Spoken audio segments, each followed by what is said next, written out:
Hello students. तो आज class +1 unit number 2 kinematics के लेक्चर नंबर 17 में हमारा टॉपिक है rest and motion are relative.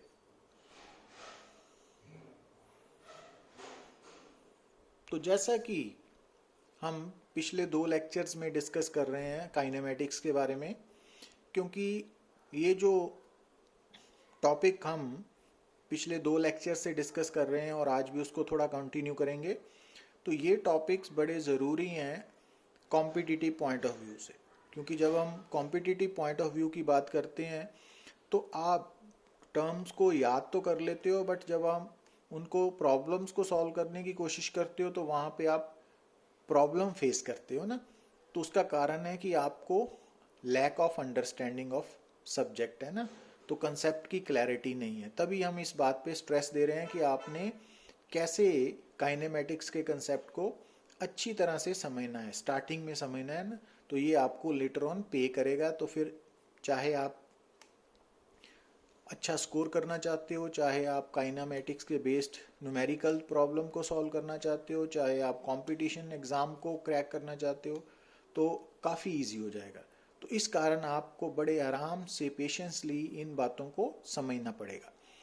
तो जैसा कि हमने, आप शुरू में देख रहे हो कि जो फर्स्ट नोट है कि काइनेमेटिक्स में हमने कोई भी बॉडी है स्टेटमेंट में दी हुई है उसको as a point object treat करेंगे और ज्योमेट्रिकली उसको हम एज ए पॉइंट रिप्रेजेंट करेंगे ना। ये बातें हमने इनिशियल प्रीवियस लेक्चर्स में डिस्कस की हुई हैं। और ये भी हमने डिस्कस किया हुआ है कि अगर आप किसी भी पॉइंट ऑब्जेक्ट की पोजीशन को एक्सप्रेस करना चाहते हो तो आपको रेफरेंस पार्टिकल कंसिडर करना पड़ेगा। विदाउट रेफरेंस पार्टिकल आप किसी भी पॉइंट ऑब्जेक्ट की पोजीशन को एक्सप्रेस नहीं कर सकते। और ये बात भी आपने नोट की हुई है कि अगर आप किसी भी पार्टिकल की पोजीशन को मेजर करना चाहते हो, ठीक है ना, तो उसके लिए आपको फ्रेम ऑफ रेफरेंस की ज़रूरत पड़ेगी। और उस फ्रेम ऑफ रेफरेंस का जो ओरिजिन है वो बेसिकली पोजीशन मेजरमेंट का 0 पॉइंट है ना, वहाँ से हमने 0 मान के पोजीशन को मेजर करना है ना। तो ये बातें हमने प्रीवियस लेक्चर्स में डिस्कस की हुई हैं, बट इनको आपने माइंड में साथ लेके चलना है, तो आप कोई प्रॉब्लम फेस नहीं करोगे। अब position of point object with respect to reference particle is independent of the location of the origin। तो ये बात भी हमने डिस्कस की हुई है कि कोई भी जो पॉइंट ऑब्जेक्ट है उसकी position with respect to reference particle इस बात पे डिपेंड नहीं करती कि आपने फ्रेम ऑफ रेफरेंस का ओरिजिन कहाँ पे किस पॉइंट को सिलेक्ट किया है। और when reference particle is not mentioned in the statement while expressing the position of point object, then earth और ground is considered as a reference particle है ना। तो कई स्टेटमेंट में आप देखोगे कि रेफरेंस पार्टिकल मिसिंग होगा, तो वहां पर हमने अंडरस्टूड है कि ग्राउंड और अर्थ को रेफरेंस पार्टिकल मान के चलना है ना, या पॉइंट ऑन ग्राउंड या point of any point on earth को फ्रेम ऑफ अपना रेफरेंस पार्टिकल मान के चलना है।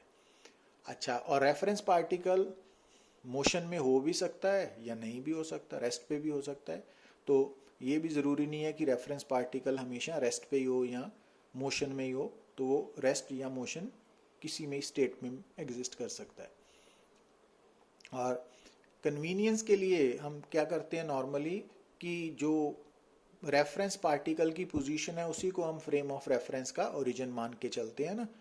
पर इस कारण जो फ्रेम ऑफ रेफरेंस है वो रेस्ट पे भी हो सकता है और मोशन में भी हो सकता है ना। ये बातें भी हमने प्रीवियस लेक्चर्स में डिस्कस की हुई हैं।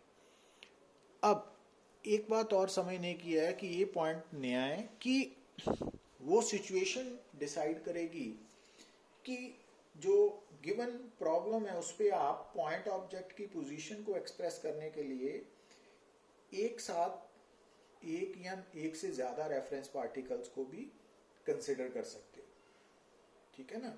अब जैसे मान लीजिए कि आप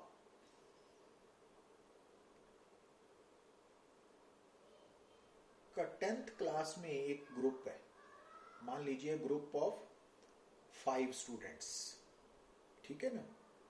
तो आपका नाम है स्टूडेंट ए, ठीक, और आपके जो बाकी हैं 4 स्टूडेंट्स हैं, 5 स्टूडेंट्स का ग्रुप है। तो आप अपने आप को स्टूडेंट ए मान लीजिए, बी, सी, डी और ई, तो बाकी ये नाम हो गया ना। अब जब आपका 10th का रिजल्ट आया, ठीक है ना, तो मान लीजिए कि आपने 89% मार्क्स सिक्योर किए ना, तो ए के मार्क्स हैं 89%, ठीक। अब जो बी स्टूडेंट है उसके मार्क्स हैं सपोज 90%, जो सी स्टूडेंट है उसके मार्क्स हैं 92%, जो डी स्टूडेंट है उसके मार्क्स हैं 95%, और जो ई स्टूडेंट है उसके मार्क्स हैं 82%, ठीक है। तो अब यहां पे देखिए कि अगर आप अपने आप को बी के साथ कंपेयर करते हो तो बी से आपके मार्क्स 1% कम है ना, तो इस कंपैरिजन में आप ऑब्जेक्ट हो, पॉइंट ऑब्जेक्ट हो, और बी रेफरेंस पार्टिकल है ना, तो आपकी जो सिचुएशन है रिजल्ट में वो क्या है कि आप बी से 1% कम हो। पर अगर आप सी से अपने आप को कंपेयर करते हो तो वो 3% लेस देन है ना। अगर आप डी के साथ कंपेयर करते हो तो 6% लैग बिहाइंड है, पीछे हो आप। पर अगर आप ई के साथ अपने आप को कंपेयर करते हो तो 7% मोर है ना आपका। तो आप एक ही वक्त पे अपने आप को अकेले बी के साथ भी कंपेयर कर सकते हो, अकेले सी के साथ भी, या सबके साथ भी साइमल्टेनियसली कंपेयर कर सकते हो। तो इट मीन्स ये ज़रूरी नहीं है कि किसी भी पार्टिकल, पॉइंट ऑब्जेक्ट की जो पोजीशन है उसको एक्सप्रेस करने के लिए सिर्फ एक रेफरेंस पार्टिकल ही एग्जिस्ट करता है ना, तो एक से ज़्यादा भी आप according to the given situation हम यूज़ कर सकते हैं। तो वो जब हम फर्दर प्रॉब्लम्स को डिस्कस करेंगे ना, तब अगेन इस बात को समझना है। बट इनिशियली तो हम एक रेफरेंस पार्टिकल की ही ज़रूरत है, पर आगे से हम कई प्रॉब्लम्स को सॉल्व करने के लिए आपको एक से ज़्यादा रेफरेंस पार्टिकल्स की भी ज़रूरत पड़ सकती है ना, तो ये बात माइंड में रखनी है, ठीक है। और जब एक रेफरेंस पार्टिकल है तो उसको हम नॉर्मली ओरिजिन मान के ही चलेंगे ना, उसकी पोजीशन को origin of frame of reference ही मानेंगे, ठीक है। और जब हमारी स्टेटमेंट में रेफरेंस पार्टिकल मिसिंग होगा तो अंडरस्टूड है कि हमारा रेफरेंस पार्टिकल अर्थ है या पॉइंट ऑन अर्थ है और वो ओरिजिन है। Got it. तो आगे से जब हम डिस्कशन करेंगे तो उसमें हम रेफरेंस पार्टिकल को अगर मिस करते हैं, स्टेटमेंट में नहीं बोलते, तो वो एक तो आपने मानना है कि वो ओरिजिन ही हमारा रेफरेंस पार्टिकल है, और कौन है reference particle? Point on earth. तो ये बातें हम फर्दर डिस्कस करेंगे। अब जब हम आगे बढ़ते हैं तो आपने नोट किया होगा कि जो रेस्ट और मोशन, ये दो टर्म्स आपने सुनी होंगी ना। अब रेस्ट और मोशन को आप डिफाइन कैसे करते हो? तो जैसा कि रेस्ट या मोशन के बारे में आप कैसे पता लगाते हो? किसी भी ऑब्जेक्ट की पोजीशन को नोट करके, और पोजीशन को एक्सप्रेस करने के लिए आपको रेफरेंस पार्टिकल चाहिए। तो अगर किसी भी रेफरेंस पार्टिकल के अकॉर्डिंगली, ठीक है ना, अगर रेफरेंस पार्टिकल के अकॉर्डिंगली जो ऑब्जेक्ट है वो अपनी पोजीशन चेंज नहीं कर रहा या उसकी पोजीशन चेंज नहीं हो रही, तो तब हम क्या बोलेंगे कि जो पार्टिकल है that is at rest with respect to reference particle. और अगर वही particle with respect to reference particle अपनी पोजीशन बदल रहा है, चेंज हो रही है, तो हम बोलेंगे कि that particle is in motion with respect to reference particle, ठीक है। पर अब यहाँ पे बात क्या समझने वाली है कि जो एब्सोल्यूट रेस्ट है या एब्सोल्यूट मोशन है वो मीनिंगलेस टर्म्स है, मीन्स उनका कोई मीनिंग नहीं है, क्योंकि बिना रेफरेंस पार्टिकल के आप किसी भी पार्टिकल की पोजीशन को एक्सप्रेस नहीं कर सकते। तो इस कारण रेस्ट और मोशन भी रिलेटिव टर्म्स है, ठीक है ना। तो rest and motion are relative terms, क्योंकि एक ही ऑब्जेक्ट, एक ही बॉडी या एक ही पॉइंट ऑब्जेक्ट एक ही टाइम पे साइमल्टेनियसली रेस्ट पे भी हो सकता है with respect to one frame of reference और with respect to one reference point, और मोशन में भी हो सकता है with respect to other reference point, ठीक है। तो ये बातें आपने याद रखनी है। तो पॉइंट ऑब्जेक्ट को रेस्ट पे आप कब बोलोगे? With respect to reference particle if it does not change its position with respect to reference particle, or if it changes its position with respect to reference particle, then point object is said to be in motion with respect to reference particle. Or absolute rest and absolute motion are meaningless terms because position of point object can't be expressed without reference particle. ठीक है ना, अपने आप पे आप किसी भी particle की पोजीशन को एक्सप्रेस नहीं कर सकते. तो only relative rest and relative motion are the meaningful terms. अब यहाँ पे आपने क्या देखना है कि कोई भी पॉइंट ऑब्जेक्ट या कोई भी ऑब्जेक्ट साइमल्टेनियसली रेस्ट पे भी हो सकता है with respect to one reference particle and in motion हो सकता है विद रिस्पेक्ट टू अदर. तो इसके लिए आप एग्जांपल कौन सी कोट कर सकते हो कि मान लीजिए कि आप मूविंग कार में बैठे हुए हैं ना, या मूविंग ट्रेन में बैठे हुए हैं, ठीक है ना, कोई भी मोटरसाइकिल पे बैठे हुए हैं और मोटरसाइकिल चल रहा है. तो इन सब एग्जांपल्स में क्या है कि अगर आप चलती हुई ट्रेन में बैठे हैं या चलती हुई कार में बैठे हुए हैं तो विद रिस्पेक्ट टू कार या ट्रेन आपकी पोजीशन फिक्स्ड है, ठीक है ना, क्योंकि आप जिस जगह पे बैठे हुए वो जगह बदल नहीं ना रहे ट्रेन के अकॉर्डिंगली. तो इट मीन्स आप विद रिस्पेक्ट टू कार और ट्रेन रेस्ट पे हो. पर अगर आप बाहर के ऑब्जेक्ट्स के अकॉर्डिंगली देखो तो जैसे बिल्डिंग्स हैं या ट्रीज हैं, इलेक्ट्रिक पोल्स हैं, तो उनके अकॉर्डिंगली आप क्या ऑब्जर्व कर रहे हो कि आपकी पोजीशन बदल रही है. अब जो बिल्डिंग्स हैं अर्थ के ऊपर फिक्स्ड हैं, जो इलेक्ट्रिक पोल्स हैं वो भी अर्थ के ऊपर फिक्स्ड हैं, जो ट्रीज हैं वो भी अर्थ के ऊपर फिक्स्ड हैं. तो इट मीन्स जब आप ट्री के अकॉर्डिंगली, इलेक्ट्रिक पोल के अकॉर्डिंगली और बिल्डिंग के अकॉर्डिंगली अपनी पोजीशन बदल रहे हो तो आप with respect to earth in motion हो ना. तो ये बातें आपको याद रखनी पड़ेंगी कि कोई भी बॉडी जो है, कोई भी ऑब्जेक्ट जो है वो एक ही वक्त पे with respect to one reference object rest पे भी हो सकता है और दूसरे के अकॉर्डिंगली मोशन में भी हो सकता है ना. तो जैसे हमने देखा है कि person sitting in a moving car will be at rest with respect to the car but will be in motion with respect to the buildings on the earth. ठीक है, तो ये बात आपने भूलनी नहीं है, क्योंकि जब भी आपसे ये पूछा जाए कि ऑब्जेक्ट मोशन में है या रेस्ट में, तो आपको रेफरेंस ऑब्जेक्ट के अकॉर्डिंगली पॉइंट ऑब्जेक्ट की पोजीशन नोट करनी पड़ेगी. अब यहाँ पे देखिए आप, अब यहाँ पे जैसा कि हम सबको मालूम है कि कोई भी जो पार्टिकल है ना उसकी पोजीशन को डिस्क्राइब करने के लिए, मेजर करने के लिए, एक्सप्रेस करने के लिए हमें मैक्सिमम 3 पोजीशन कोऑर्डिनेट्स की ज़रूरत होती है. तो जिसको हम generally X, Y and Z की टर्म में लिखते हैं ना, और जो एक्स, वाई, जेड है ना वो बेसिकली कार्टीजियन पोजीशन कोऑर्डिनेट्स होते हैं ना, कार्टीजियन कोऑर्डिनेट्स होते हैं. तो अब यहाँ पे आप डायग्राम में क्या देख रहे हो कि हमने मान लिया कि जो हमारी स्पेस है एक्स, वाई, जेड, तो ओ ओरिजिन आ गया और P1 क्या है? पार्टिकल की पोजीशन है एट टाइम T1. किसी वक्त पे जो पार्टिकल है उस स्पेस पे किस पॉइंट पे है? P1 पॉइंट पे है. और उस वक्त उसके पोजीशन कोऑर्डिनेट्स क्या है? मान लीजिए x1, y1, z1 है. तो उसका पोजीशन वेक्टर आप लिख सकते हो x1 i cap plus y1 j cap plus z1 k cap.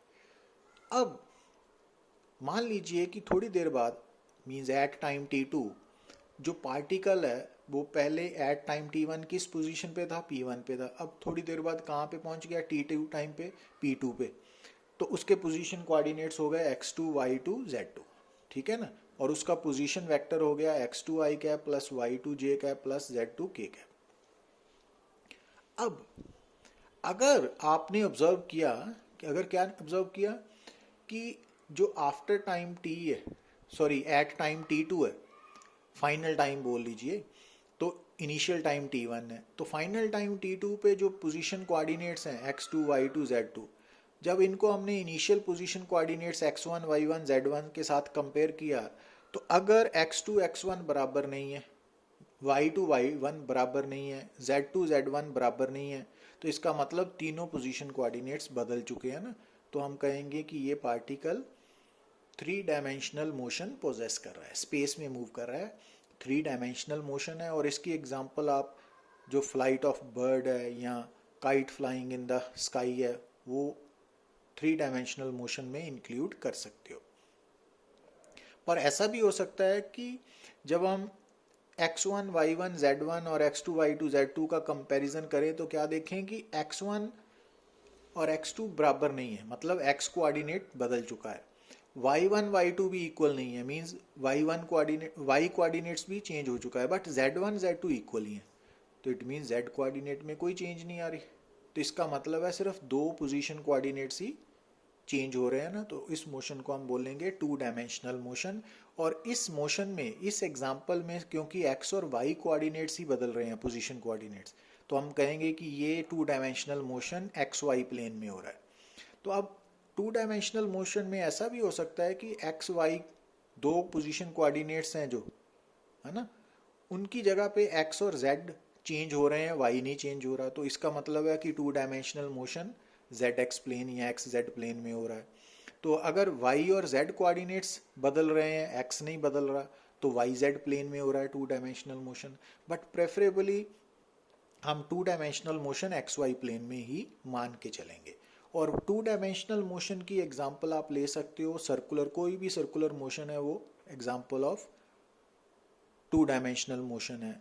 फिर प्रोजेक्टाइल मोशन है, अब ये क्या होता है ये हम लेटर ऑन बात करेंगे इसके बारे में, अभी आपने इसका नाम याद रखना है ना। और या फिर कोई इंसेक्ट है, मान लो वो आपके फर्श पे या दीवार पे मूव कर रहा है, दोनों पे नहीं, या तो फर्श पे मूव कर रहा है या दीवार पे, तो वो टू डायमेंशनल कंसिडर होगा ना। और तीसरा हो सकता है कि मान लीजिए कि जब हम पोजीशन कोऑर्डिनेट्स का कंपैरिजन किया अलग अलग टाइम पे, तो क्या नोट किया कि सिर्फ एक्स पोजीशन कोऑर्डिनेट ही चेंज हो रहा है, वाई और जेड चेंज ही नहीं हो रहे। तो हम बोलेंगे कि ये पार्टिकल है ना, इसका मोशन वन डायमेंशनल मोशन है। और यहाँ पे हमने ये माना ना कि सिर्फ एक्स पोजीशन कोऑर्डिनेट ही चेंज हो रहा है, तो इट मीन्स ये one dimensional motion along x axis हो रहा है। और इसमें भी वही बात है कि अगर हमने ये सिर्फ एक्स की जगह पे मान लीजिए एक्स और जेड कांस्टेंट है बट वाई कोऑर्डिनेट चेंज हो रहा है, तो ये अगेन वन डायमेंशनल मोशन होगा बट अलोंग वाई एक्सिस। और ये भी हो सकता है कि एक्स और वाई पोजीशन कोऑर्डिनेट सेम रहे, सिर्फ जेड पोजीशन कोऑर्डिनेट चेंज करे, तो it means again motion one dimensional motion होगा बट अलोंग जेड एक्सिस होगा ना। और यहाँ पर भी प्रेफरेबली हम एक्स एक्सिस को ही प्रेफरेंस देंगे ना। अब वन डायमेंशनल मोशन, कोई भी जो स्ट्रेट पाथ मोशन है वो वन डायमेंशनल मोशन है। तो जैसे कि आप किसी बॉडी को वर्टिकली अपवर्ड थ्रो करते हो या वर्टिकली डाउनवर्ड थ्रो करते हो, तो वो वन डायमेंशनल मोशन में आएगा।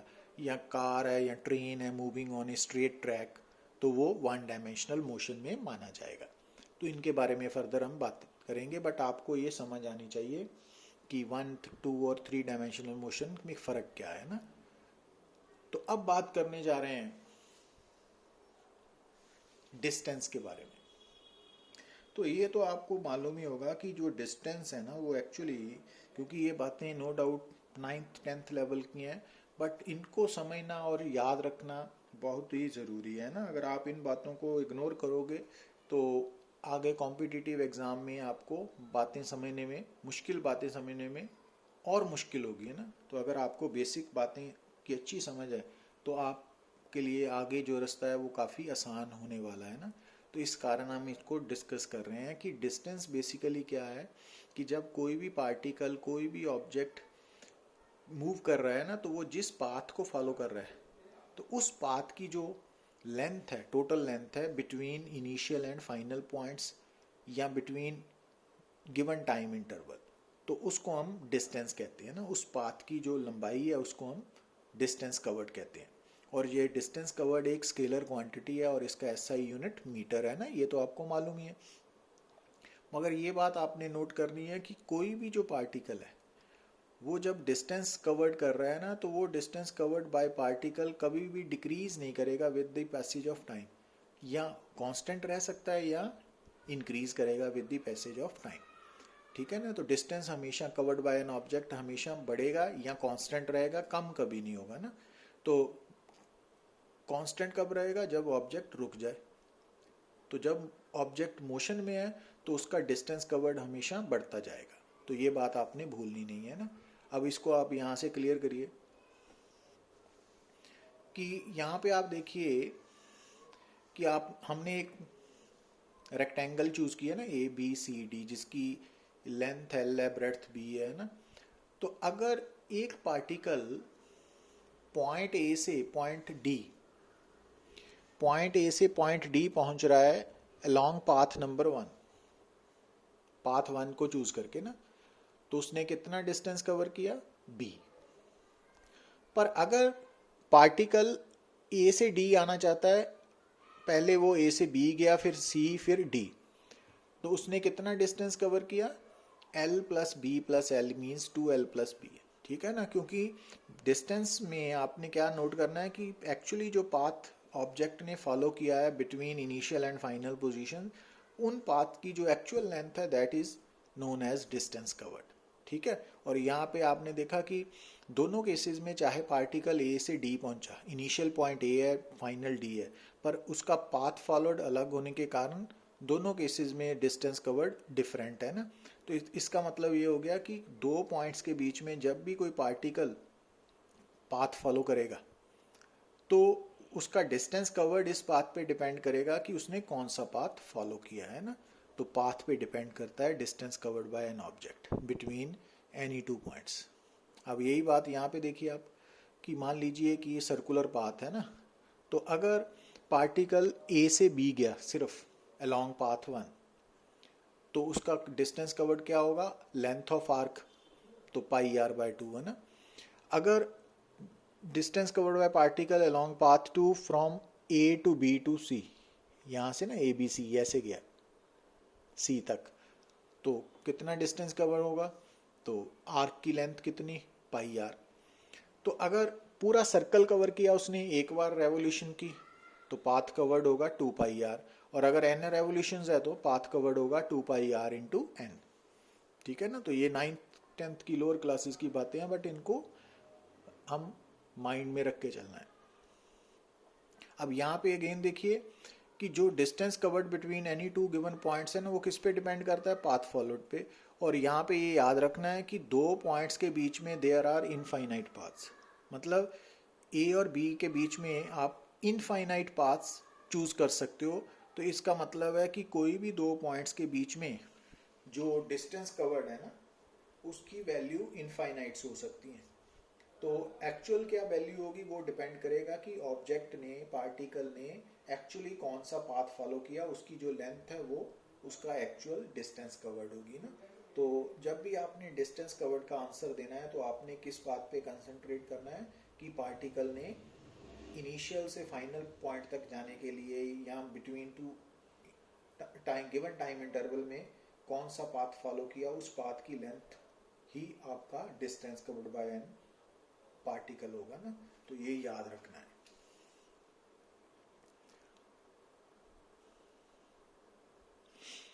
अब हम बात करने जा रहे हैं डिस्प्लेसमेंट की। तो डिस्प्लेसमेंट के बारे में वैसे तो अलग डेफिनेशंस भी है, पर अभी हम इनिशियली कौन सी डेफिनेशन याद रखेंगे कि it is the shortest distance between the initial and final positions traversed by the particle during given time interval और गिवन पोजीशंस। तो गिवन पोजीशंस के बीच में कितना जो उसने शॉर्टेस्ट पाथ कवर किया है ना, उसकी लेंथ को हम बोलते हैं डिस्प्लेसमेंट। और ये एक वेक्टर क्वांटिटी है ना डिस्प्लेसमेंट। तो जब भी आपने डिस्प्लेसमेंट को कैलकुलेट करना है ना, तो उसके लिए एक मेथड क्या है कि आपने इनिशियल और फाइनल पॉइंट्स मार्क कर लेने हैं ना। तो आपने इनिशियल और फाइनल पॉइंट्स को स्ट्रेट लाइन के साथ जोड़ के उस स्ट्रेट लाइन की जो लेंथ है वो उन दो पॉइंट्स के बीच में शॉर्टेस्ट डिस्टेंस आएगा ना। तो that is the displacement, magnitude of displacement. और डिस्प्लेसमेंट क्योंकि वेक्टर क्वांटिटी है तो आपको उसकी डायरेक्शन भी बतानी पड़ेगी। और डायरेक्शन ऑफ डिस्प्लेसमेंट आप कैसे बताओगे? Initial point two final point, initial से फाइनल पॉइंट की तरफ। और क्योंकि डिस्प्लेसमेंट जो है उसका मैग्नीट्यूड डिस्टेंस ही है, लेंथ ही है, तो इस कारण जो SI यूनिट है वो मीटर है। अब यहाँ पे देखिए आप, अब यहाँ पे अगेन रेक्टेंगुलर पाथ सेलेक्ट किया हमने, तो आप क्या नोट कर रहे हो कि अगर ऑब्जेक्ट A से D जाना चाहता है ना, A से D, तो अगर उसने पाथ नंबर 1 फॉलो किया ठीक है। और अगर उसने पाथ नंबर 2 फॉलो किया ए से डी जाने के लिए, तो डिस्प्लेसमेंट के केस में आपने पाथ पे मींस कंसिडर नहीं करना, आपने सिर्फ ए और डी को स्ट्रेट लाइन के साथ जोड़ लेना है। तो जब आप ए डी को स्ट्रेट लाइन के साथ जोड़ते हो तो वो चाहे पार्टिकल ने एक्चुअली पाथ 1 फॉलो किया है ए से डी जाने के लिए, चाहे पाथ 2 फॉलो किया है ए से डी जाने के लिए ना, तो दोनों केसेस में जो शॉर्टेस्ट लेंथ है या shortest distance between A and D है वो बी के इक्वल है ना। तो इट मीन्स दोनों केसेस में जो डिस्प्लेसमेंट है उसका मैग्नीट्यूड बी है और डायरेक्शन ए टू डी है ना। Got it. तो इसका मतलब कि दो पॉइंट्स के बीच में ऑब्जेक्ट ने कौन सा भी पाथ फॉलो किया हो, जो डिस्प्लेसमेंट है उसका मैग्नीट्यूड हमेशा फिक्स आएगा, यूनिक आएगा ना। तो वो इस बात पे डिपेंड नहीं करता कि पाथ कौन सा फॉलो किया गया है ना, क्योंकि आपने ऊपर देखा कि दोनों पाथ्स में जो इनिशियल और फाइनल पॉइंट्स है वो सेम है, तो डिस्प्लेसमेंट का आंसर भी सेम है, यूनिक आंसर है।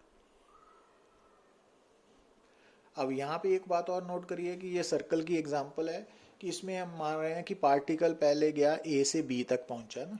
जब पार्टिकल ए से बी तक पहुंचा तो उसकी डिस्प्लेसमेंट का मैग्नीट्यूड तो होगा √2r, वो हमने पाइथागोरस थ्योरम से निकाला ना, क्योंकि ए और बी को स्ट्रेट लाइन से जोड़ के उसकी लेंथ निकालनी है, तो ये राइट एंगल ट्राइंगल है। और डायरेक्शन क्या होगी, ए से बी। और अगर पार्टिकल ए से बी से सी पहुंचा तो उसकी डिस्प्लेसमेंट क्या होगी, ए को सी के साथ स्ट्रेट लाइन के साथ जोड़ के उसकी लेंथ लेनी है, वो 2r है अलोंग ए सी, ठीक है ना। तो ए से बी तक डिस्प्लेसमेंट थी √2r मैग्नीट्यूड, और ए से सी तक है 2r, इट मीन्स डिस्प्लेसमेंट बढ़ गई। अब अगर पार्टिकल ए से बी से सी से होता हुआ डी तक आया तो अब डिस्प्लेसमेंट क्या होगी, ए इनिशियल है डी फाइनल है ना, तो अगेन ये वाली √2r। इट मीन्स जब तक पार्टिकल ऐसे ऊपर तक मूव कर रहा है फर्स्ट हाफ सर्कल में तो डिस्प्लेसमेंट बढ़ रही है ना, उसके बाद कम होनी शुरू हो गई। और अगर पार्टिकल वापस ए पे आ जाए आफ्टर 1 रेवोल्यूशन तो उसकी डिस्प्लेसमेंट 0 होगी। तो यहाँ पे आप क्या देख रहे हो कि जैसा हमने देखा था कि डिस्टेंस जो है ना वो हमेशा बढ़ता जाता है या कांस्टेंट रहता है, कम कभी नहीं होता, बट डिस्प्लेसमेंट बढ़ भी सकती है कम भी हो सकती है ना। तो ये बातें आपने याद रखनी है। Got it. और डिस्प्लेसमेंट क्योंकि वेक्टर क्वांटिटी है तो इसकी डायरेक्शन भी मस्ट है और वो हमेशा इनिशियल टू फाइनल पोजीशन होगी, ये बात आपने याद रखनी है।